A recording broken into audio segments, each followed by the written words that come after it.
whatever crisis you may be going through is always good for you. Why? Because God is Father. At the end of the day, God is Father. So I have been through many problems. I struggle with my business. Whenever it struggles, I always bear in mind, God is owner. Kanya yan, hindi yan akin. When I need solution, I always remember, bear in my mind, God is creator. He can create solutions from nothing. I just have to be sensitive. And then, when there's a calamity, God is in control. He can use the calamity to my advantage. And in fact, during the pandemic, ganun pa rin ang nangyari. Our business grew because of the pandemic. We've created another business because of that. So naniniwala ako, malahat maganda. Pero alam mo, there are problems that last na hindi mo maintindihan. It is not about the market, it is not about your people, but there are just problems that persist. And even if you tell God, Lord, remove them, hindi niya tinatanggal. And so I would always bear in mind, God is Father. He will never allow me to go through any problem na hindi maganda para sa akin. Let me share with you my favorite verse in the Bible, and it's in Jeremiah. Sabi dyan, no? Then I said, how I would set you among my sons and give you a pleasant land, the most beautiful inheritance of the nations. And I said, you shall call me my father and not turn away from following me. You know, ganda, no? Gusto ni God, bigyan ka ng pleasant land, ang pinakamagandang inheritance. Would you like to receive that from the Lord? Diba? I'm sure you would, diba? Are you expecting that from the Lord? I hope you are.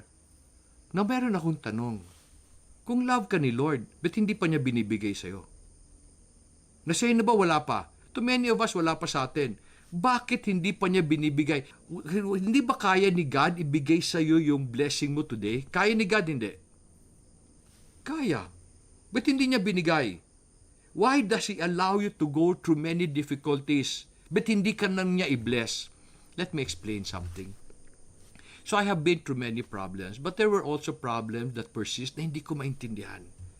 It's not about the market, it's not about my people, it's not about my product, but just a continuous conflict in life.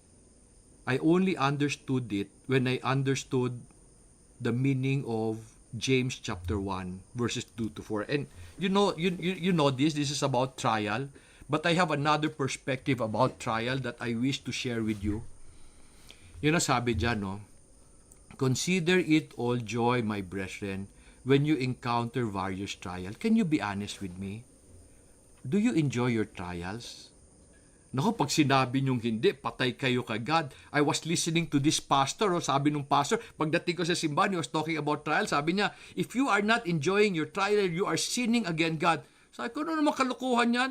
Sakit-sakit na enjoy pa? Kasi there's really nothing enjoyable about trial, but I'll show you there is a point of joy in the trial.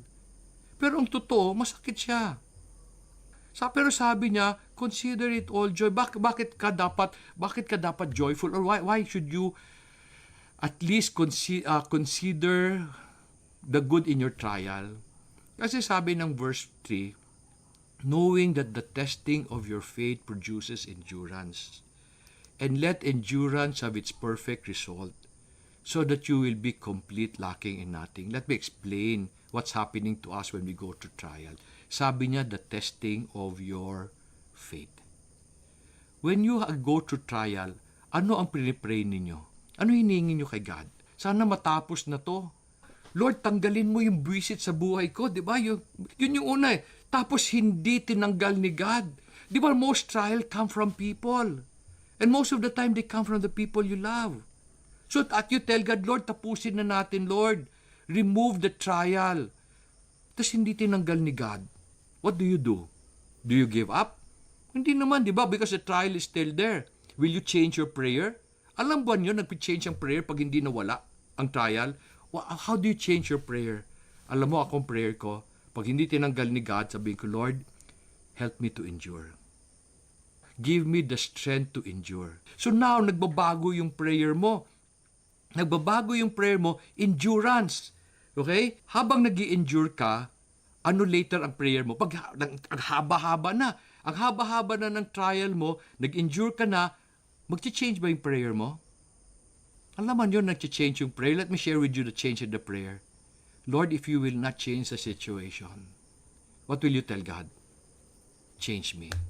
Let me share with you a story. You know, lahat naman ng mag-asawa, no, nag-aaway, no? So there was a time, ang laki ng away namin ng misis ko. And ang tagal-tagal. So one day, sabi ko kay God, Lord, alam mo, mabait naman ako eh. Kung binigyan mo lang sana ako ng mabait na misis, hindi naman ako magkakaganito, Lord. 'Di ba? Kasi merong ginagawa yung misis ko na somehow lumalabas yung, Lord, hindi naman ko naman ilalabas to pag hinto niya. So I told my wife, can you stop doing that? So I would tell God, Lord, can you change my wife? Baguhin mo yung trial ko, tangapusin mo na. Tapos hindi binago ni God. Ang tagal. So after 4 months, in my exasperation, sabi ko kay God, sige Lord, kung hindi mo babaguhin yung misis ko, ako na lang baguhin mo. The following day, nagbago yung misis ko. Tinunog ako ni God. Ano sinasabi ni God? Sino may problema? No, grabe naman kayo. Sakit na nga, ako na naman. Pero totoo yun, di ba? Ano ibig sabihin? You know, there was nothing wrong with my wife eh. Kaso lang, pag may ginagawa siya, may lumalabas na sa mga ugali sa akin. And I need you to understand, there's nothing wrong with your situation. There's nothing wrong with the person na kinakag-inisan ninyo. But somehow, they do something that brings out something not good. Somebody taught me this. Sabi niya, God uses the people we love as a mirror to show us who we are.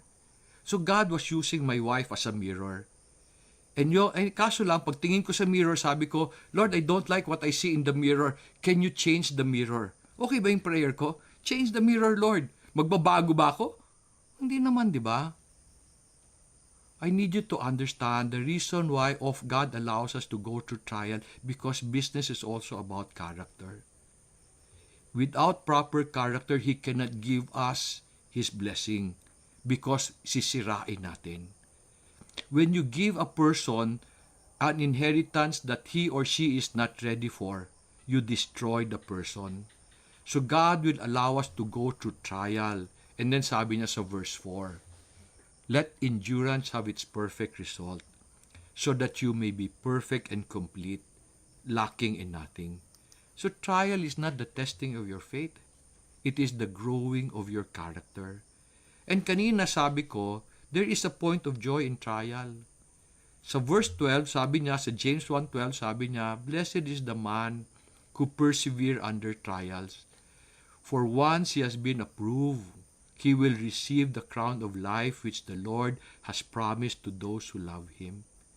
You know, God has prepared something good for you. But God is a Father. He will not give you what you deserve until you are ready. Do you understand what I'm telling you? Hindi madamot si God. He can give that to you today. But God is a loving Father. He will first prepare you for your blessing para hindi mo ikasira. In Jeremiah chapter 3 verse 19, sabi diyan, how I would set you among my sons and give you a pleasant land, the most beautiful inheritance of the nation. And I said, you shall call me my father and not turn away from following me. Do you know what I realized? One of the most important thing I realized in life. If you open the heart of God, do you know what you will find? It's the desire to be a father to you. Oftentimes you get angry with Him because He allows you to go through difficulty. You know, He's a father eh. Ayaw kanyang masira. That's the only thing He wants to do for you. Be a father. Ako, that's my greatest joy today. Alam ko may tatay ako is taking care of me. I still go through many trials. But at the end of the day, always remember my Father will not allow me to go through anything that is not good. However, I like to resolve an important issue. Do you give an inheritance sa lahat ng tao? Sa lahat ng bata? Will you give kanino ka nagbibigay ng inheritance? Di ba sa anak mo lang? So ito problema. God wants to give an inheritance, pero ang tanong ko, anak ka ba ni God? Kasi my next question is everyone a child of God? Some people will say yes. Now, I know some of you are Christians and you believe you are a child of God, but I also want to make sure na anak ka ni God. Otherwise, pag hindi ka anak ni God, wala kang inheritance, kawawa ka naman. So, i-resolve muna natin ito, ha? Ang tanong ko, lahat ba anak ni God?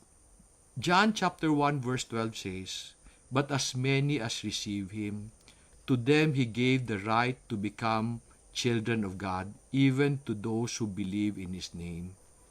Lahat ba anak ni God? Hindi. There are two things na dapat mangyari in order for us to become children of God. One, we receive Him, and then we believe in Him. However, I need to explain the idea of believing. Kasi many of us, we've accepted the Lord as Savior, we believe He will bring us to heaven, pero hanggang doon na lang. Hanggang doon na lang. Sa negosyo natin, you do not believe His ways. Because many Christians would be ordinary people during the weekdays, Christians during Sunday. Okay ba yun? Di ba dalawa standard? Okay? Iba sila sa Sunday, iba sila sa weekday. Ibig sabihin, they don't believe. You see, I really believe the reason why many Christians fail is because pinaglalaruan natin yung sistema. Sometimes we'd like to do the things of the world. Sometimes we'd like to do the things of the world. Hindi pwede yun. If you want God to really bless you, there must only be one standard.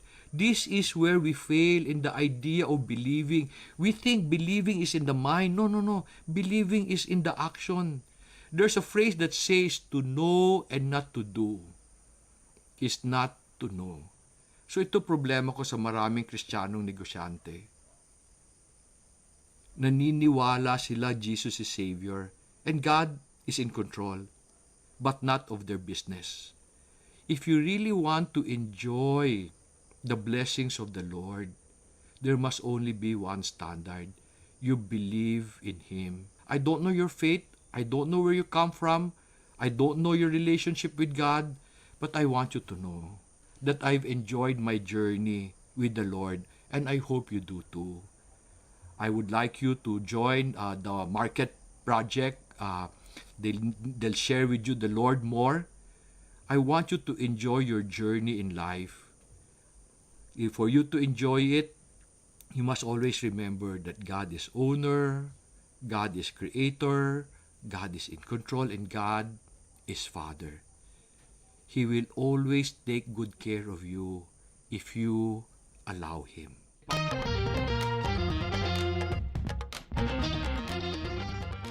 Salamat for watching this video. Sana may natutunan ka. Kung meron kang natutunan, meron sana akong isang request sa'yo.